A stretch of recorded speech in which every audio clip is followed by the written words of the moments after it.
Hey, everybody, welcome to another edition of the Weekly Rant.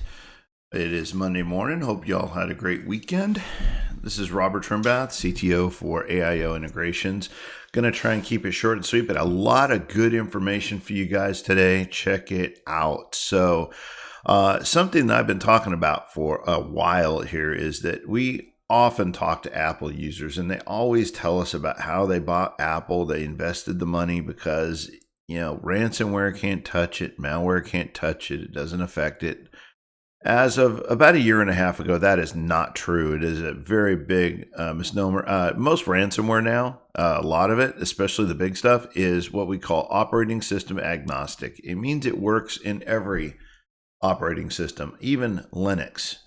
So there are variants of it out here. You're seeing now some of the larger ransomware gangs start to take advantage of it. Attacks on Apple users are up 600%. So if you do not have protection on your Mac, you better be getting it because it's just a matter of time, and it may not be much time at all. And Time Machine is not safe from it, by the way. Time Machine files can easily be deleted because they are attached to a drive on it and easily found. So don't think because you use Time Machine that you're safe. That's not true. That is not what we call immutable storage. And it can very easily be deleted and leave you in the dark, having to pay ransom to get your stuff back. So don't get yourself caught in that. Get protected. Get a true backup system, something that backs up to the cloud.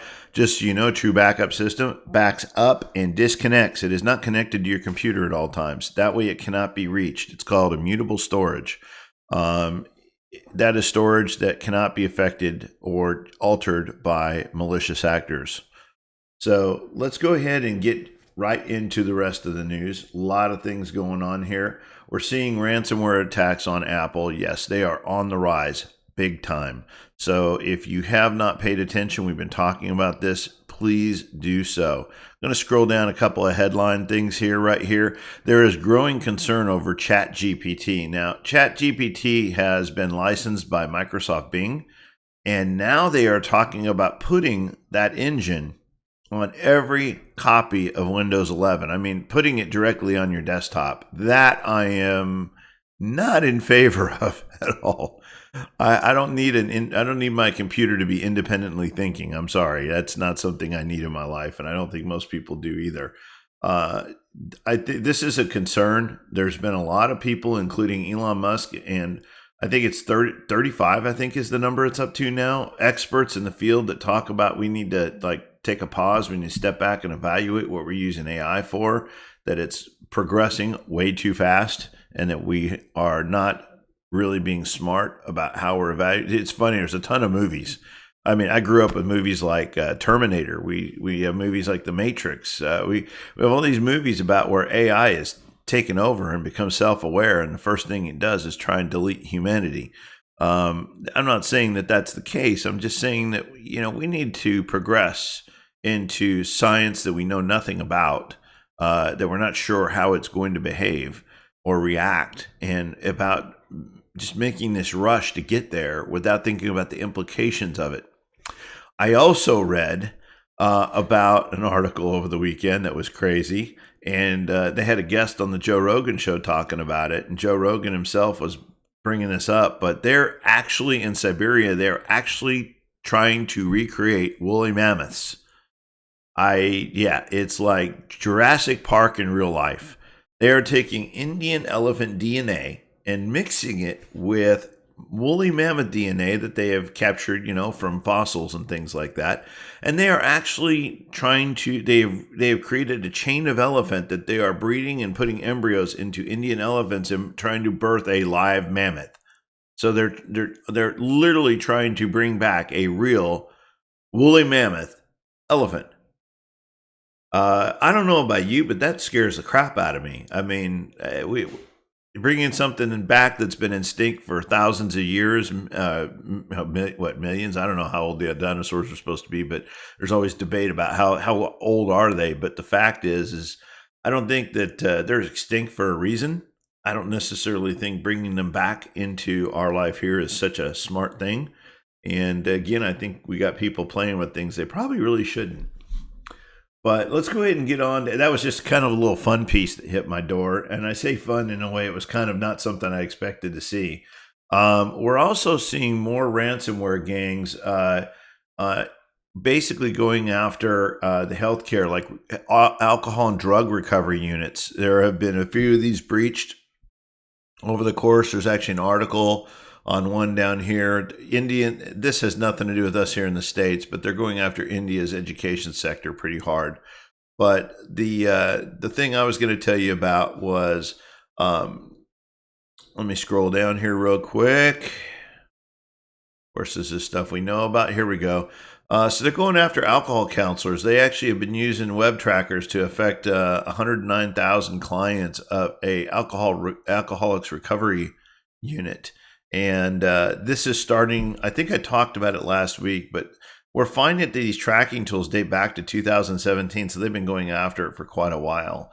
My next week's session, we're going to be talking about how hackers are using the tools now, why they're going after education, and then how they're using social media to put the information they're gathering through social media together with the information they're stealing from the schools to basically to create complete profiles on our children.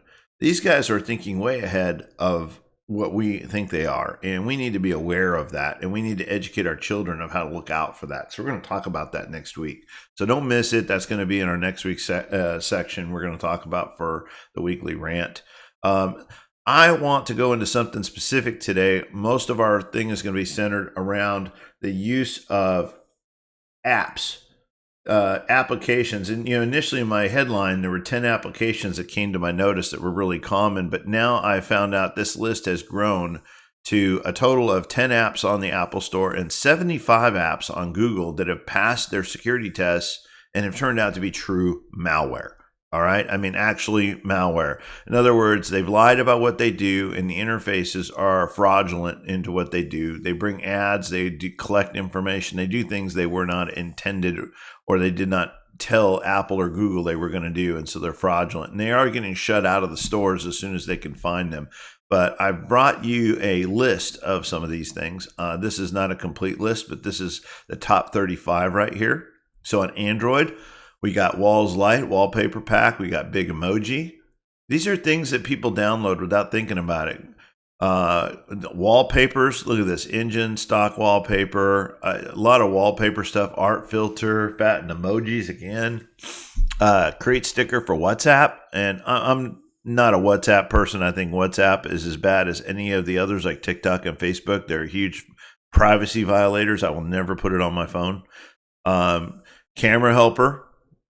There's a math solver here, photo optics effects, filters for, these are filters for cameras. There's a fun emoji keyboard. So you can imagine that's doing keyboard tracking. And you can see here, these are 100,000 plus downloads each. Okay. My GPS location, Art Girl's wallpaper. I mean, the list just goes on. Smart GPS location. Here's a horoscope program. And actually, I know a few people that love that stuff. Smart QR scanner. These are things that people download and put. Look, we got faux or fine, I don't know how you produce that. 4K wallpaper, colorized photos. All these are effects. Media volume sliders. Another QR creator. Sleep sounds. Oh my Lord. So we got a lot of stuff mixed in here. I will post. I'll try and get these pages that list these apps posted in the actual section of the YouTube video for today, so you can go look at these yourself. This is another list right here. They found 75, actually 10 iOS and 75 apps on Android, and some of these download things have 1 million plus downloads each. It's absolutely crazy. So you're seeing here, it looks like mostly games. Wood sculptor. Here's one that's pretending to be a firewall. And so I don't know what all these are, but it looks like most of them are games on Apple, with the exception of one that is pretending to be actually a security tool. And again, Android, it's a complete list, but we're seeing a lot of this. But there's also on this particular place here. This is a site that actually discovered all this, and they talk about what's happening, what they're doing, what they're pretending to be. They're talking about the history of. You can hear this is the actual report that featured 75 plus apps, 10 that are on what they call the ad fraud list. 13 million downloads in total between these were taken. And it talks about what they gather, what they do. This is a very good article that I think you should be aware of and understand that the what these people are doing, what they're trying to gain out of it. And there is a complete list. I mean, these people talk about how they discover these things. They talk about spoofing. There's some very good definitions of things that are happening in the industry on this report. So I'm going to include links to all three of these in the article today. I seriously think you should go and take a look at these in general. At least grab a list of the Android and iOS lists and make sure that none of this is on your phone. And they're finding new stuff every week, guys. So I'm going to tell you something I've told people for a long time, and that is only put on your phone what you need. It is not a tool. It is a handheld computer. Okay. This right here, handheld computer. Your whole life is in it. Okay. This has access to your bank accounts. It has access to your email, your businesses, your kids, your photos, everything that is in your life. Most people carry in their phone. So this is the key to your universe, and hackers know it and they are going after it. So please be careful. Do not use your phone for everything like most people do. I don't even store credit card information on my phone because that is another way they can get to it if they hack your phone. All right. And if you are not aware of things like WhatsApp and TikTok and Facebook and Twitter, and now Twitter's not, and they're not nearly as bad as some of the others they've revised recently, but I can tell you that a lot of I can tell you that almost all these privacy policies, if you read them, you are giving them permission to access all kinds of things in your device that they don't need access to. They have access to your file system, your photos, your keyboard. They can track the key presses, which means they can figure out your passwords. They have access to your history. They have access to your GPS. They have access to so many things on your phone that they don't need access to, but they do it for the meaning of convenience. So you can tag things and make things available to your friends. Well, I can tell you that the danger to you is far more nefarious than the convenience of sharing photos and have it geotagged to a restaurant. And if you haven't figured that out by now, you need to start thinking in that term. And I'm not trying to be paranoid, but it's the truth. And if you've got kids and you haven't started educating your kids on this, then please do. One of the sessions we're going to do week after next is going to be talking about the digital life at home. We're going to be talking about, I actually do a lot of educating at schools about what I consider to be healthy digital practices at home to practice with your family and your kids so you can actually, promote better family health and communication. I mean, how many times you gone to a restaurant and you're sitting there having dinner and you look around and the whole family is sitting at the table and they're doing this. All of them, nobody's talking to each other. They're just sitting there on their phones. And this is unhealthy. This is disruptive to family life. And we're going to talk about good practices that can help you put a leash around digital practices at home or digital life in order to promote a healthy family life, which is so huge right now. I hope you guys tune in for it. So that's week after next. Next week, we are going to be talking about what I just said earlier. And now that because I'm getting old, I can't remember what it was, and I'll have to go back and listen to it. Anyway, see you guys next week. I hope you enjoyed the weekly rant, and I will hope to see you next week and the week after. 2 very good sessions with some very, very good content.